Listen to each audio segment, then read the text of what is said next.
Baik, materi kita untuk hari ini kita mulai bab 5 mengenai statistik inferensial. Nah, seperti saya tulis pada ringkasan dari materinya ini, yaitu statistik inferensial merupakan metode yang dapat digunakan untuk menganalisis kelompok kecil atau sampel dari data induk atau populasi sampai pada penarikan kesimpulan pada kelompok data induknya atau populasi. Sama seperti yang kita jabarkan pada matematika peminatan, matematika wajib. Kalau ini misalnya Huanimisop, untuk merasakan dari Huanimisopnya ini, kita cukup ambil 1 sendok yang diistilahkan dengan sampelnya, itu satu sendoknya, dan kuah misopnya keseluruhan inilah populasinya. Jadi yang dimaksud dengan statistik inferensial adalah metode pengambilan kuahnya ini ceritanya. Jadi dari kuah yang kita ambil ini, 1 sendok ini, kita bisa tahu rasa dari keseluruhannya. Nah, jadi yang kita analisis cukup kelompok kecilnya sampai nanti pada penarikan kesimpulan pada data induknya. Kelompok kecilnya disebut sampelnya dan data induknya disebut populasi. Hal pertama yang kita pelajari pada statistik inferensial ini adalah peluang percobaan binomial atau sering juga disebut dengan percobaan Bernoulli. Nah, suatu percobaan dinamakan percobaan binomial atau Bernoulli jika dan hanya jika. Kita ingat makna dari jika dan hanya jika. Jika dan hanya jika memenuhi syarat, ada 4 syaratnya. Yang pertama, setiap percobaan hanya memiliki 2 hasil. Kalau nggak sukses, gagal. Baru yang kedua, peluang sukses untuk setiap percobaan harus sama. Misalnya S, setiap percobaan harus bersifat independen dan banyaknya rangkaian percobaan harus tertentu dan tidak terhingga. Maksudnya kira-kira begini, perhatikan contohnya begini. Perhatikan, misalnya kita diberikan soal ujian begini. Ini merupakan soal ujian dalam bahasa Jepang. Saya tidak paham bahasa Jepang. Mungkin Anda juga tidak paham dengan bahasa Jepang, berarti sama lah kita. Perhatikan dalam hal ini, hanya ada kemungkinan 1 jawaban yang benar dari 5 pilihan ini. Yang ini, bisa saja A, B, C, D, atau E. Saya tidak tahu pertanyaannya dan saya tidak tahu pilihannya. Maka peluangnya benar di sini ini sama dengan 1/5. Peluangnya salah di sini adalah 4/5. Benarnya karena kemungkinannya di sini memang hanya ada 1 pilihan jawaban yang benar. Demikian juga untuk soal nomor 12, 13, dan 14. Perhatikan bahwa ini cocok dengan pertanyaan pertama, bahwa setiap percobaan hanya memiliki 2 hasil. Ya kalau nggak benar, salah. Tidak ada alang-alang benar di sini ceritanya. Nah yang kedua, peluang sukses untuk setiap percobaan harus sama. Misalnya S. Perhatikan nomor 11. Dalam hal ini, nomor 11. Peluang benarnya itu 1/5. Sama, nomor 12 juga sama. Peluang benarnya itu 1/5. Misalnya Anda disuruh mengerjakan ini, Anda tidak tahu bacanya, Anda tidak tahu artinya, tapi disuruh mengerjakan ini. Kita akan memilihnya secara acak, sembarang saja. Yang tahu itu meja. Maka peluang benarnya adalah 1/5. Nomor 13 juga demikian. A, B, C, D, E. Peluangnya 1/5. Berarti 1 dan 2 dipenuhi. Sifat yang ketiga, syarat yang ketiga, setiap percobaan itu bersifat independen. Maksudnya adalah hasil pada percobaan pertama itu tidak mempengaruhi hasil percobaan kedua. Misalnya, kalau dalam hal ini saya pilih jawabannya nomor 11, saya katakan misalnya saya pilih jawabannya A. Untuk nomor 12, saya bebas lagi memilih. Boleh A, boleh B, boleh C, boleh D, boleh E. Tidak tergantung kepada apa yang saya pilih pada soal sebelumnya. Soal nomor 13 misalnya. Apapun yang saya pilih di soal nomor 13, ini tidak tergantung kepada apa yang saya pilih di sini. Nomor 12-nya, nomor sebelumnya. Semuanya saling bebas, saling independen. Dan yang keempat, banyaknya rangkaian percobaan harus bersifat, harus tertentu, tak terhingga. Ada batasannya. Dalam hal ini, saya pilih soalnya hanya 4. Ini tidak boleh tak terhingga. Tak mungkin pula soal ujian sebanyak tak terhingga. Nah, dari contoh yang ini saya yakin siswa kami paham apa yang dimaksud dengan percobaan binomial. Pokoknya harus dipenuhi keempat syarat ini. Setiap percobaan hanya memiliki 2 hasil, sukses atau gagal. Seperti yang ini, kalau nggak benar, salah. Peluang sukses untuk setiap percobaan harus sama. Misalnya S, dalam hal ini masing-masing ini benarnya itu 1/5 dan salah adalah 4/5.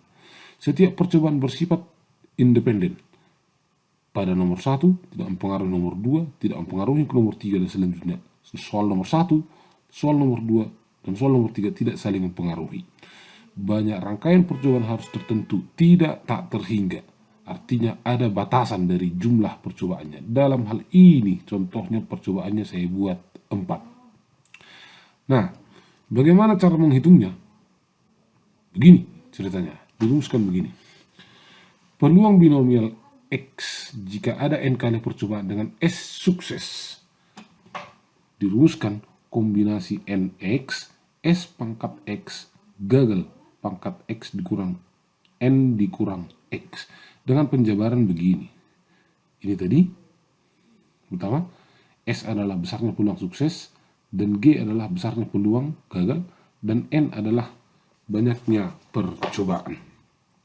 Perhatikan contohnya, misalnya kita gunakanlah yang ini. Yang ini, misalnya. Diberikan 5 soal, diberikan 4 soal, berapakah peluangnya misalnya dari ujian ini benarnya diperoleh? Tidak ada yang benar. Atau berapakah mungkin peluangnya hanya kalau diisi secara sembarang, berapakah peluangnya 2 yang benar? Maka dapat dijabarkan begini, saudara-saudara. Tadi sesuai dengan yang ini, maka akan saya tuliskan begini. Peluang, ini saya agak seksikan dulu tindanya. Peluang dari 4 dan 1/5. Artinya begini.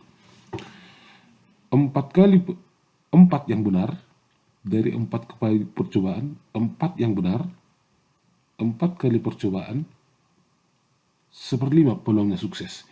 Ini sama dengan kombinasi 4. Suksesnya itu 1/5 pangkat 4. Gagalnya itu 4/5 pangkat dengan 0. Ini ceritanya 0 ini diperoleh dari 4 kurang 4. Saya tuliskan saja dulu begini. 4 dikurang 4. Ini menyatakan semuanya benar. Artinya ditebak secara sembarang dan semuanya benar. P3 4 1/5. Berarti maksudnya adalah dari 4 soal tersebut ada 3 yang benar dari 4 kali percobaan dengan 1/5 peluang benar. Ini adalah kombinasi 4/3 1/5 pangkat 3 dikali 4/5 pangkat 4 dikurang 1. 4 dikurang 3. Karena X-nya 3 ya. Ini ceritanya adalah ada 3 yang benar. Ini tadi 4 benar ya. 4 benar.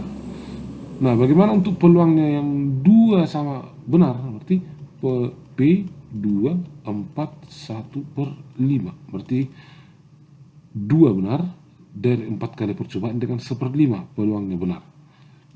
Kombinasi 42 dikali 1/5 pangkat 2 dikali 4/5 pangkat 4 dikurang 2. Ini ceritanya 2 benar. Lalu untuk peluangnya yang 1 benar, berarti P1 4 1/5 sama dengan kombinasi 1 1/5 pangkat 1 dikali 4/5 pangkat 4 dikurang 1.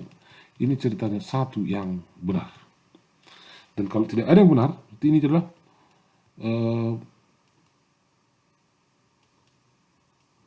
P 0 4 1/5. berarti kombinasi 40 1/5 pangkat 0 dikali 4/5 pangkat 4 dikurang 4. Ini ceritanya 0 yang benar. Ini kita hitung nanti. Kalau kita lanjutkan perhitungannya untuk yang ini dapat dihitung nanti, dipastikan perhitungannya ya. Ini hitungan saya ini 1/625, ini 1 juga, jadi 1/625. Kalau yang ini jadi ini 4 kali 1 dikali 4 kurang 3, ini jadi 16/625. Kalau ini jadi 96/625. Ini 4, ini 4 kurang 1, 4 pangkat 3, 64, jadi 256/625. Dan ini juga 1, 4 kurang 4. Ini jadi 4 kurang 0 ini kan. 4 kurang 0 berarti pangkat 4. Berarti jadi 256/625. Maka disimpulkan begini. Jika dari 4 soal yang tadi kita menebak secara acak karena kita tidak tahu dari apa pertanyaannya, jawabannya pun apa, kita tebak secara sembarang saja. Tipel toho ceritana sien nau pak soali kemungkinannya benar semua adalah 1/625, sangat kecil dibandingkan yang ini. Nah, peluangnya benar ada 3 yang benar, ini 16/625, lalu ini 96/625, ini kemungkinannya 2 benar, baru 1 benar, itu kemungkinannya adalah 256/625, dan 0 benar, artinya tidak ada yang benar, semua salah. 256/625. Perhatikan bahwa jika kita hanya sekedar menebak saja, maka besar kemungkinan 256/625 ini cukup besar dibandingkan kemarin. Maka besar kemungkinannya kalau nggak benar 0, benarnya cuma ada 1. Maka sangat dilarang untuk ujian hanya sekedar menebak saja. Nah, itu saja videonya untuk hari ini. Perhatikan tugas yang ada di deskripsi. Mudah-mudahan video ini bermanfaat. Salam sehat dan horas.